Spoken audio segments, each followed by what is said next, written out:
수많은 관광객과 전문 스포츠 산악인들이 찾는다는 미국 남서부의 그랜드 캐니언 국립공원. 아름다운 풍경만이 펼쳐지고 있는 그랜드 캐니언의 협곡에서 뜻밖의 비명소리가 들려오고 있는데요. 그랜드 캐니언 내부에서도 출입금지 구역으로 설정된 협곡에서 여러 명의 미국인들이 부서진 나무다리를 붙잡고 생존하기 위한 힘겨운 사투를 벌이고 있습니다.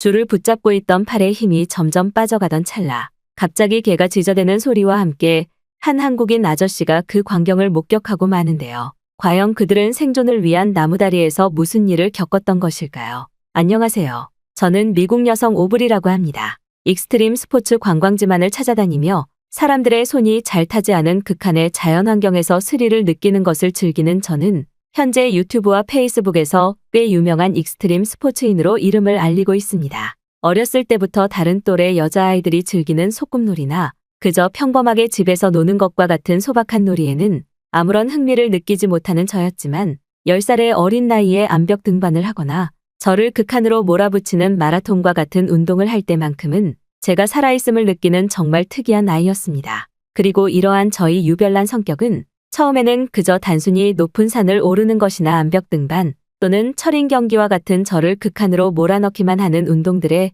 흥미를 느껴왔으나 어느샌가부터는 이러한 활동들에도 적응해버려 저는 일반적인 사람들은 절대 찾아갈 수도 경험할 수도 없는 길조차 존재하지 않는 매우 위험한 자연환경을 정복하는 것에 엄청난 쾌감을 느껴왔는데요. 하지만 이러한 익스트림 스포츠를 즐기는 사람들은 누구나 그렇듯 인생에서 한 번쯤은 정말 삶의 고비를 넘나드는 순간을 경험한다는 것을 저 자신도 잘 알고 있었기 때문에 항상 이런 위험한 자연환경에 도전하기 전에는 저 스스로 안전을 더욱 더 체크하거나 혹시 모를 비상 상황에 대비한 GPS 장비들까지 챙겨다니며 저의 안전에 특히 유념해왔습니다. 하지만 불과 1개월 전 제가 겪었던 하나의 사건은 저의 인생을 송두리째 바꾸는 것뿐만 아니라 이제 더는 익스트림 스포츠에 흥미를 느끼지 못하는 사람으로 변화시켰기 때문에 저는 현재 아주 다른 삶을 살아가고 있는데요. 제가 익스트림 스포츠에 흥미를 느끼게 된 것은 그저 그런 단순한 이유가 아니었습니다. 저의 가정환경은 다른 아이들과는 다소 차별화되는 특별한 가정환경을 가지고 있었는데요. 제가 태어나기도 전부터 저의 미국인 친아버지는 교통사고로 인해 하루아침에 세상을 떠나버리셨고 결국 저는 그저 사진으로만 친아버지의 얼굴을 볼 수밖에 없었던 아버지가 없는 가정에서 자라왔습니다. 처음 미국의 초등학교에 들어간 어느 날 학교에서 저희 가족 구성원에 대한 조사를 했었는데 그때 당시 저는 당당하게 아버지가 어렸을 때 교통사고로 돌아가셔서 나는 아버지가 없는 가정에서 엄마와 함께 행복하게 지내고 있다는 글을 써서 발표하게 되었는데 이상하게도 바로 그 다음 날부터 친구들이 저를 대하는 태도가 완전히 달라져 있더군요. 제가 아빠가 없다는 이유만으로 저와 같은 반이었던 친구들은 아빠가 없는 아이와는 말을 하면 안 된다는 황당한 소리를 하며 저를 괴롭히는 것은 물론 저와 말을 하는 친구들은 그 다음날 아빠가 귀신에게 잡혀간다는 이상한 소문까지 내면서 저는 점점 같은 학교 친구들로부터 고립되는 왕따 소녀로 변해버리고 말았죠. 지금에서야 어린아이들 장난에 불과하다는 것을 알지만 그때 당시에 저는 엄청난 충격을 받게 되었고 활발하고 쾌활한 저의 성격은 이러한 친구들의 따돌림과 괴롭힘에 소극적으로 변해가는 것과 함께 주위에서 아버지에 대한 얘기가 조금이라도 나올 때마다 숨이 제대로 쉬어지지 않는 일종의 트라우마 증상까지 나타날 정도로 저는 극심한 스트레스를 받게 되었습니다. 저를 힘들게 혼자 키우시던 어머니에게는 이러한 사실을 숨기고 싶었지만 하루하루 표정이 안 좋아지고 학교에 가기 싫어하는 저의 모습에 저는 결국 그때 당시 어머니에게 학교에서 아이들이 아빠가 없다는 이유만으로 나를 괴롭히고 나와 친해지려고 하지 않는다는 고민을 털어놓고야 말았죠. 그리고 약 일주일 뒤 저의 인생은 뜻밖의 한 사람으로 인해 크게 바뀌게 되었습니다. 평소처럼 평범한 주말을 보내던 어느 날 어머니께서는 저에게 한 아저씨를 소개해주며 이제부터는 이 사람이 저희 아빠라고 생각하고 의지하면 된다는 어처구니 없는 말을 하시더군요. 저는 그날 처음으로 한국인 양아버지를 마주하게 되었습니다. 조용한 성격의 키가 매우 크셨던 한국인 양아버지께서는 저를 처음 보셔서 어색할 만도 한데 오히려 그러한 상황을 유쾌하게 풀기 위해 저한테 농담도 던지시며 분위기를 편하게 만들어주셨고 저 또한 그러한 모습의 한국인 양아버지를 진짜 친아버지처럼 생각하며 함께 많은 시간을 보내게 되었죠. 선박과 관련된 직업을 가지고 계셨던 한국인 양아버지는 매일 밤 집으로 돌아오실 때마다 짠맛이 느껴지는 바다 냄새, 그리고 검은색 얼룩이 묻어있는 작업복을 입고 퇴근하셨는데 저는 어째서인지 그때 한국인 양아버지의 모습이 그렇게나 멋있어 보였습니다. 불과 1개월도 되지 않은 시간 저는 한국인 양아버지와 매우 친해질 수 있었고 그때 당시 제가 가지고 있던 고민인 학교에서의 따돌림 문제에 대해서도 쏙 시원하게 털어놓을 수 있었죠. 그런데 조용히 제 말을 들으시던 한국인 양아버지께서는 내일 당장 학교에 얘기를 해놓을 테니 한 달 동안 자신과 함께 재밌는 여행을 가보자는 말을 하시며 곧바로 제가 다니고 있던 학교에 전화해 오브리는 한 달 동안 학교에 가지 못한다는 일종의 통보를 전하셨고 그 뒤 곧바로 저를 따뜻하게 안아주시더군요. 그날 밤 제가 잠들어 있던 사이 어머니와 한국인 양아버지가 잠깐 언성이 높아지며 싸우는 듯한 소리가 들리기는 했지만 저는 그 다음날 당장 한국인 아버지와 함께 새로운 곳으로 여행을 떠난다는 생각에 매우 들떠 있었죠.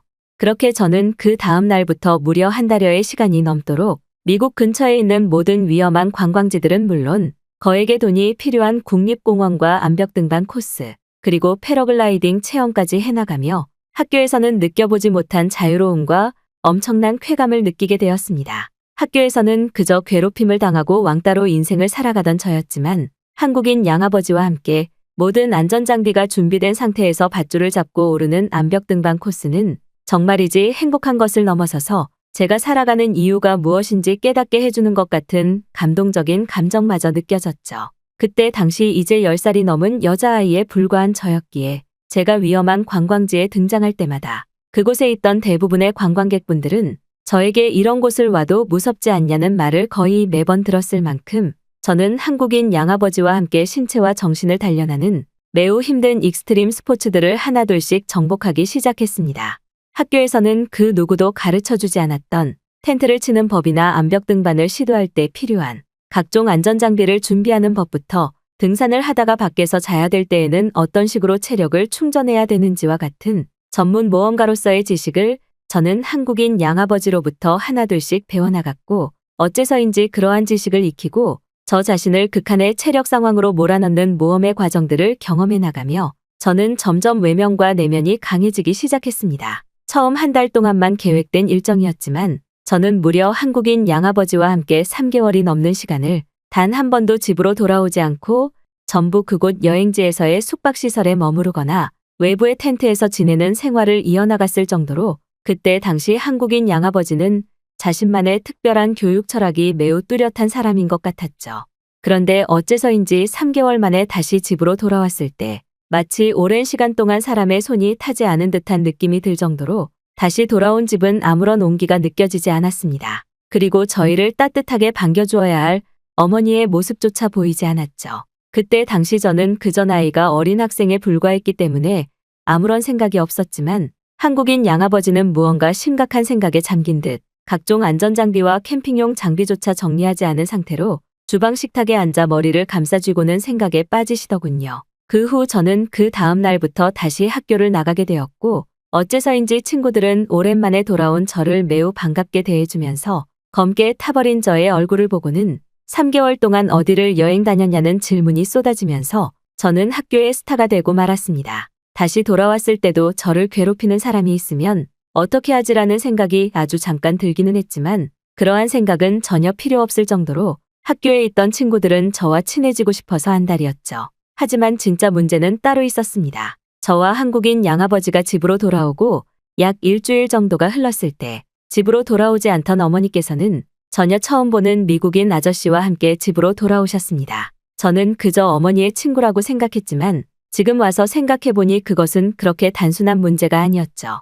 한국인 양아버지와 많은 대화를 나누신 어머니께서는 잠들어 있던 저를 깨우시더니 이제 한국인 아저씨는 일 때문에 다시 먼 곳으로 떠나야 된다는 말을 하시며 마지막 작별 인사를 하라고 알려주셨고 저는 도저히 이해할 수 없는 상황에 한국인 양아버지를 끌어안고는 이유를 알 수 없는 눈물만 흘렸습니다. 그리고 그날 어머니께서는 한국인 양아버지와 법적으로 이혼 절차를 밟으셨고 그날 제가 본 한국인 아버지의 모습이 마지막이었죠. 그 후 10년이라는 시간이 흐르며 저는 여전히 한국인 아버지에게 배운 대로 혼자 익스트림 스포츠를 즐기고 있었고 다른 사람과 재혼해버린 어머니에게 크게 실망한 저는 어머니마저 떠나 홀로 살아가게 되었습니다. 이제는 20대가 되어버린 저에게 어린 시절 한국인 양아버지가 가르쳐 주신 캠핑 기술들은 이제는 삶의 목적이 되어버렸을 정도로 성장하게 되었지만 제 옆에는 그때의 한국인 아버지가 존재하지 않았죠. 가끔 한국인 양아버지가 그립기는 했지만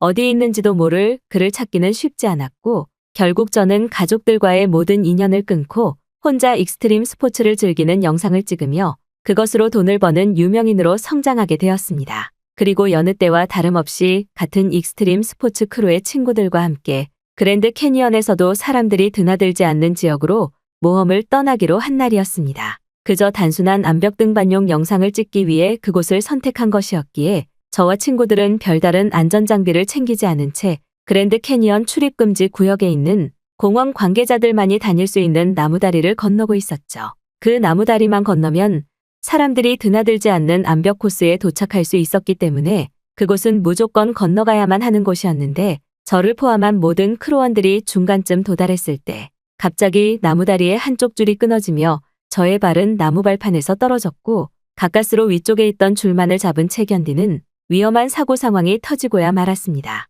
평소에도 몇 번이나 드나드는 곳이었기에 완전히 방심한 사이 벌어진 일이었고 순간적으로 줄이 끊어지는 충격으로 모든 안전장비들이 발 밑쪽에 강에 빠져버린 위기의 상황이었습니다.